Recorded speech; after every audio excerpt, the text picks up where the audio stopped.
It's that time of year. We're getting close to peak foliage across almost the entire Northland right now. So I decided to take a look at some of the tourism as well as the science behind the fall colors, as well as some of the innovation that comes with tracking the fall colors. That's with Evan Fisher, who I want to give a shout out.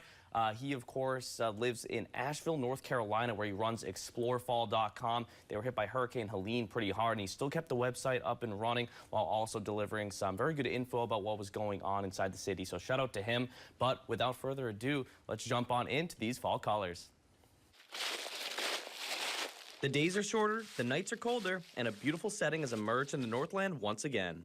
Fall foliage is a major attraction from the North Shore here in Minnesota to the White Mountains up in New Hampshire, and thousands travel each year to check out the warm colors. Putting the words fall colors in front of a tourist activity is like putting pumpkin spice in front of coffee. It is the same thing. It is a magnet, it's attractive. Ken Bueller is the general manager of the iconic North Shore Scenic Railroad and helps narrate the widely popular Two Harbors Fall Colors Tour, explaining the color-changing process along the ride.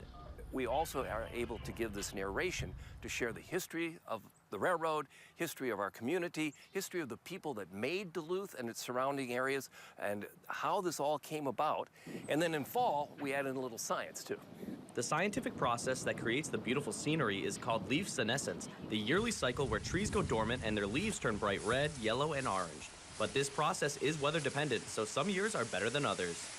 But if it just all comes together perfectly, like it did a couple of years ago, I'll put our fall colors up against anything in New England. Now, let's not get too crazy, Ken, but the scene in the Northland can be fantastic. And what gets the foliage underway is simpler than what you might think.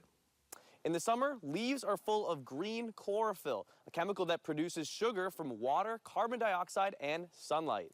However, in the fall, cooler temperatures and lower sun angles cut off the chlorophyll in the leaves, causing other chemicals to shine through, leading to these beautiful fall colors. The color-producing chemicals vary on the tree. For example, red maples are full of anthocyanins, which produce a brilliant scarlet color. Hickories hold flavonoids and carotenoids that produce a golden bronze. And yellow poplars hold mainly carotenoids, which, you guessed it, produce bright yellow leaves. Now, the variation of timing and vibrancy in fall colors can be a challenge for tourists to decide when to book a trip. But the owner of explorefall.com, Evan Fisher, forecasts peak fall colors across the United States with his own in-house foliage model. This year, we're using deep learning models and trying to integrate more of a robust prediction method that can really analyze all of the small patterns and temperature data and precipitation data all across the country. Using weather models to predict future conditions along with precipitation and temperature data from the past season is key to forecasting when foliage is likely to peak. The best fall foliage seasons always follow a temperate, normal summer. You don't want to see any extremes as you're heading into the fall. Though that has not been the case for the Northland, as an extremely warm and dry September left us a little behind schedule, the good news is our trees are still full of leaves and cooler temperatures are ushering in the fall colors. But if you're looking to get out of town for the turning of the leaves, Evan had some great recommendations. The Southern Appalachians is my home ground, and I love fall foliage around here. It's a much longer season than you have in the Northeast. You can never go wrong in New England either. In fact, I think it's shaping up to be an excellent season up that way. No matter where you go, it's hard to beat the view in the Northland. So get out there and explore before the leaves fall. In the foliage, Tony Nargi, Northern News Now.